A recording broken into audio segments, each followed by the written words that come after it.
So let's talk about a stock that I completely missed on. I mean, we're talking about some big money lost here. So I'll tell you exactly what the stock is, exactly what went wrong, and how I messed it all up. So let's discuss all that today, right after you hit that like button. If you like getting the truth without the hype, guys, because that's what you're going to get today. I'm just going to lay the mistakes out there, and hopefully we all can learn from it so that way you guys don't make the same mistake that I did. Now, unlike a lot of the past mistakes that we've discussed right here on this channel, I did not make the mistake of investing outside of my circle of competency. I mean, I understood the business model. I understood the business itself.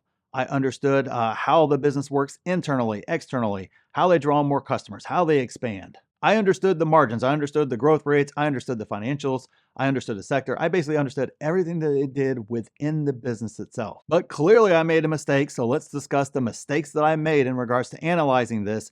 And I'll give you the one big lesson learned that you absolutely have to apply and you have to understand so that way you avoid making this exact mistake that I made. Now, the stock is Netflix, and I missed out on investing in this stock multiple times where I was given an absolute gift in regards to price with this stock, was looking at the stock, but chose not to invest in the stock. I mean, we're talking about Netflix under $10. And then, right around $50 or so. And in the latest example, right around $160 or so. And right now we're sitting at what, 650, 650 plus or so right now. So you see there was multiple times over the course of more than a decade where I was presented with opportunities to invest in a stock, and I didn't invest for the three reasons we're getting ready to talk about. And trust me, guys, some of this is going to sound very familiar to you out there with a lot of other stocks that you own. So I want to make sure we get to these. And of course, I'll tell you exactly how to avoid it as well. So number one, internet adoption. Now you got to remember, you got to take your mind back. And I know some of you guys are a lot younger than I am, so you're not going to remember this, or you were a child whenever this happened. But I remember whenever Netflix became big and the internet was burgeoning, and this is post-tech bubble here, the internet was still burgeoning, but old folks wanted nothing to do with the internet. Some of them kind of dabbled a little bit here, a little bit there, but there wasn't a mass market for it. And as we all know, older folks make up the largest segment of the US. I'm just talking strictly US here. Got a lot of older folks here, and they were not all about it. People my age at the time were kind of, some were into it, some weren't. The whole world just hasn't shifted to that yet. Yes, we did some things online, but going to online for entertainment was not something that we did routinely. There's still a lot of, is it safe or not? A lot of those sort of concerns like that. Obviously, younger folks were into it, but they were too young to have any sort of economic impact there. And then really just, I guess basically in a decade's time, that is actually completely flipped to where the statistics are showing that older folks are actually spending more time online than some of the younger folks are, mainly because a lot of them are retired. They have more time, when you're, let's just say you're 30 years old or so, man, by the time you go to work, do the family things, take care of the kids, all the other things, you're not really able to get on there like a lot of other folks are who have more time on their hands. Obviously, we all hope when we are older, we have more time on our hands than when we were younger, we're young families. Even if you're just an empty nester, but still working, you still have more time than you probably had when you had a young family in the household there. So that obviously has kind of flipped that dynamic a little bit to where, clearly internet adoption is everywhere, here to stay. But it's something at the time, whenever I was presented with it, it was something I wasn't real sure everybody was going to jump on it and be a part of it in regards to entertainment and other things like that. I always saw like the banking thing was there. You could see a lot of the use cases for the internet, but I just didn't see the broad use case that we have right now. We also didn't at the time have computers in our pockets and stuff like that as well. So again, a very different time there. And it's something I was just thought internet adoption would take a lot longer than it took. That's mistake number one, but don't worry guys, there's plenty of other mistakes as well coming, because that may explain why I didn't invest in the first place. But it's not like I wasn't given other opportunities at great prices for Netflix well after I knew that the internet was high adoption and that everybody was going gung-ho on it, and that was the future. So that wasn't the only piece that I missed right there. I made the next mistake, and that would be streaming sucked. Now, Netflix started streaming in 2007, and obviously a lot of their catalog was not on streaming. That was just when they started. But yeah, at the time, you got to remember, DVDs were king, or Blu-ray, or whatever the heck the next tech was that was coming out there. That was where the vast majority of the mainstream was. And of course, and at the time, I remember specifically, Redbox was up and coming, man. You would wait in line for that Redbox to get that new release. Why the heck would I use my Netflix subscription and wait, 3, 4, 5 days for the video to show up when I can just go right down, pick it up right at Redbox and watch it tonight? It just kind of didn't jive with that. On top of that, you could go, yeah, but maybe you could stream it. Well, the streaming library back then wasn't like it was now. They didn't get new releases. They didn't have new releases on there. The library wasn't very strong. The strong library was in the DVDs that you could get sent to you, the Blu-rays or whatever the case was. That right there was where the strong library was. It wasn't streaming. And more importantly, when you went to stream, it just sucked. The quality was low, it would buffer. And I'm sure a lot of you guys that remember old school Netflix, it wasn't a great experience like it is today. So there was just quite a bit of a difference between what I experienced during that time. And more importantly, I was looking, okay, that's not really all that great. And I'm looking at DVDs and going, why would I wait when I can pick it up right there? And that covers the vast majority of my movie needs. It's just being able to go down, pick up one, much like we do now on Netflix, where we just pull it up, scroll through, see what all is available. Sometimes you pick the silliest show ever to watch, that you would have never watched otherwise. You kind of did the same exact thing at Redbox and other things like Redbox that were popping up everywhere at the time in regards to actually viewing those videos. You just kind of, oh, yeah, that looks good enough. I'll watch that one tonight. Push it and you go. Again, I've always been more about convenience and that lag in terms of getting it delivered to your home. It made sense for some shows. It didn't make sense for the vast majority of the folks' needs out there. And so I missed it once again because I just didn't see streaming getting there. I didn't see how, I didn't even know 4K was coming, much less how the heck the internet could expand to a point where you could cram it into your house. It's not like the cable modems changed a whole lot. Obviously the tech has a lot of other things but the line coming from, the pole to my house really hadn't changed a whole lot since that time. But nonetheless, obviously the technology and everything else behind it moved much more rapidly than I thought at the time. And so I just avoided it and just thought, hey, it's just not there yet on the streaming side. I don't see it. And more importantly, others are starting to disrupt their business model now, and they need to make a pivot. That's one of the reasons why it was trading down so cheaply at the time, was because they were getting their lunch eaten by competitors in that physical, DVD type space. And so that right there, they needed to pivot. And obviously, as we know, they successfully pivoted.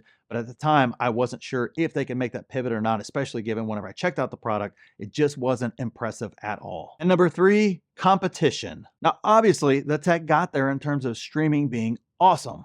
But guess what happened?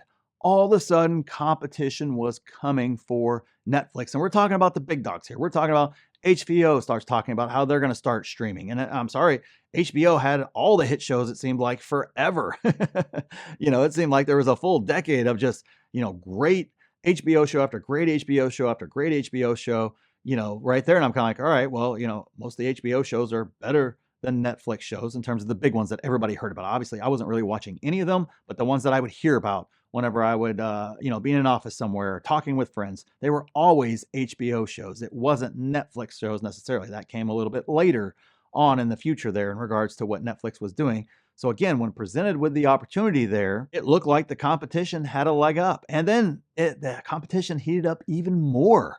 You had Disney coming into it, obviously, with their huge catalog and everything that they own jumping into it. Then you had Amazon jumping in and throwing around billions of dollars. And you're just like, wow, how the heck can Netflix compete? I mean, you got the biggest of the big dogs jumping in here and throwing around billions of dollars and using their money basically as a weapon to create their own streaming service that maybe might not take over Netflix, but definitely take away from a lot of the business. It just felt like there was too much competition for too small a pie, but that right there was the mistake, was thinking that one, the pie was fixed. Nobody had any idea we'd watch as much TV as we do. Nobody knew that people's streaming appetite would be so incredibly large in regards to streaming. Basically, HBO and all those others weren't taking away from Netflix. They were taking away from traditional TV, your CBSs, your ABCs, all those normal, maybe even cable TV to a large degree. But they weren't taking away necessarily from Netflix. So that's kind of the first piece. The second piece is all these big dogs jumped in and then realized, wow, it's really hard to make money doing this, more importantly, which Netflix knows how to print money, more importantly. So that causes those big dogs to pull back. Those executives have to make decisions like, hey, this isn't making us money. It's costing us a lot of money. We're not seeing the return on investment. So they're going to pull back, as opposed to Netflix. Basically, it's just better at printing money and how to properly move things, how to properly move their rates up and down for their shows. Obviously, now they have some commercials and some other things like that to continue to grow the business and make it a profitable business moving forward, which despite the big dogs having maybe more money to throw at it than Netflix has, they still haven't figured out how to solve it from a business perspective there. And that's part of being the best. That's part of being the biggest. That's part of being the big dog there, is knowing that and having that knowledge and being able to print the money. But again, it was something that I didn't see at the time, and I made that mistake. Having deep pockets sometimes work in certain areas and certain sectors at certain times, but clearly in regards to streaming, it is not what's going to matter in the end. Having deep pockets is not enough. All right, so let's talk about the one big takeaway from all this that you got to understand. You have to understand this, and I'll hopefully give some examples and kind of, if you stick with me here all the way through the end, it'll make sense and it'll kind of put a little bow around this point. Don't doubt the biggest leaders in tech. What I mean by that is this is not Kodak, this is not Xerox, this is not the leader in tech and all of a sudden being disrupted, and just these other companies are legacy, old style, and they just can't pivot, or they refuse to pivot, or they're just going to get eaten up by competitors who have better products, more money, more budgets, more brains behind it, whatever the case is. That's simply not the case in today's tech world with the big dogs of the tech in general, with the big dogs and the biggest companies of them all. I've seen it repeatedly that these companies, I don't know if these executives all decided to take lessons learned from Xerox and Kodak and a bunch of other, whenever they were basically, whenever the shift happened and those companies didn't shift along with it, despite the fact they had the ability to do so. I don't know if they've taken lessons from that to continue to lean in hard and continue to stay on that edge. But, and I'll just use the most basic example that I have in regards to the stock market, and that would be Apple. I know you guys say a lot of the same exact things I just listed off for Netflix in regards to Apple. Guess what? I've been hearing that for over a decade. That same exact narrative existed basically since Steve Jobs died forward. Every single year, it's the same exact thing. But yet during that decade time frame, Apple has gone up 1,100% plus. That is more than a 10x in 10 years.